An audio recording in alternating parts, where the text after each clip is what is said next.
First of all, it's not the boogeyman. It's the Bogey Man. The American slang some parents used in the 1950s to threaten their misbehaving children with being carried off by some sort of hobgoblin actually dates back to the 1800s in golf terminology. In the 1890s, there was a popular song in Scotland titled, "Hush, Hush, Hush, Here Comes the Bogey Man," according to ScottishGolfHistory.org. So, golfers in that era figured they were playing against Mr. Bogey, in terms of making the best score on a hole. It was adopted as the standard score for a hole during that era. At approximately the same time, the concept of par also came into vogue. As far back as 1870, golf writer A.H. Dolman asked what the ideal score would be for the Open at the 12-hole course at Prestwick in Scotland. Pros agreed 49 should be the standard. Young Tom Morris won with 2 over par for 3 rounds, totaling 36 holes.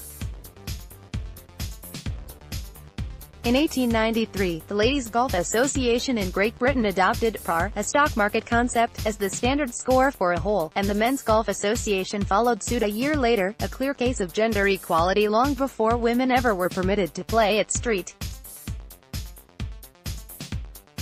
Andrews. Yet, the concept of par wasn't adopted universally in Great Britain until 1925.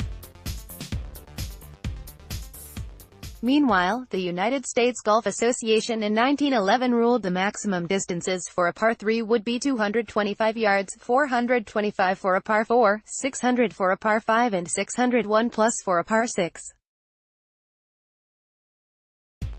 Technically, those distances haven't changed much. The longest distance for a par 3 now is 250 yards, 470 for a par 4 and 690 for a par 5. But the USGA now exceeds the 250-yard limit for a par 3 and the 470-yard limit for a par 4 in championship competition. In fact, 5 holes on the front 9 at Shinnecock Hills and 3 on the back 9 exceed the normal yardage limit for par. A 4th hole on the back 9, the 468-yard par 4 12th is just 2 yards short of the normal limit for a par 5, and the par 5 16th hole has been extended to 616 yards. Despite those lengths, there still will be plenty of birdies, and maybe a few eagles. The term birdie, 1 under par, stems from popular slang in the early 1900s. If something was considered good or great, it was called bird.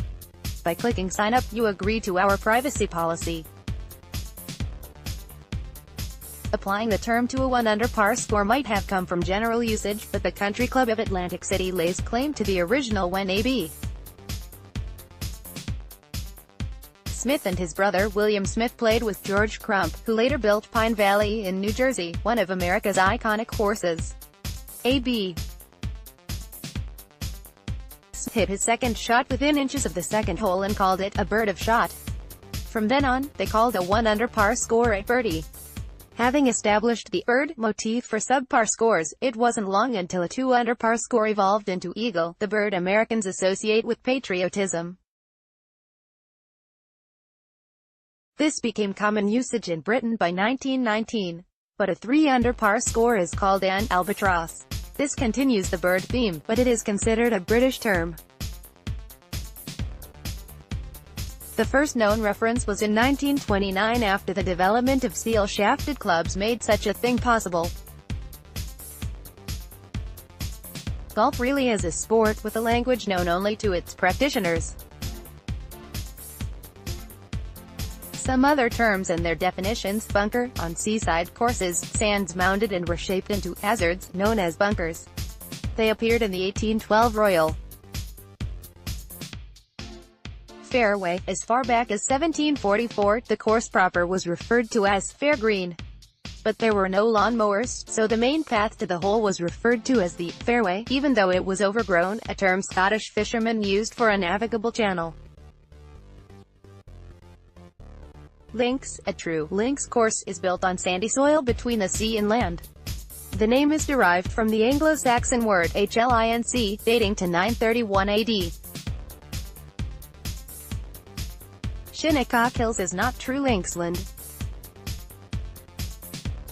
It was more wooded, but the USGA cut down several trees. The course is more open and exposed to wind than the last US Open at Shinnecock in 2004. Golf. The first recorded mention, according to ScottishGolfHistory.org, was in 1457 as goof, a forbidden stick-and-ball sport. The Dutch had a word, kolf, meaning a batter club. When Dutch sailors reached Scotland, they played a game on Linksland similar to what they played on icy canals that evolved into modern golf. Mulligan. Hotelier David Mulligan, who ran the Biltmore in New York City and several major Canadian hotels, was a member of St. Lambert CC in Montreal and was famous for reaching on the first hole after poor drives. His friends began calling that practice at Mulligan, and it stuck.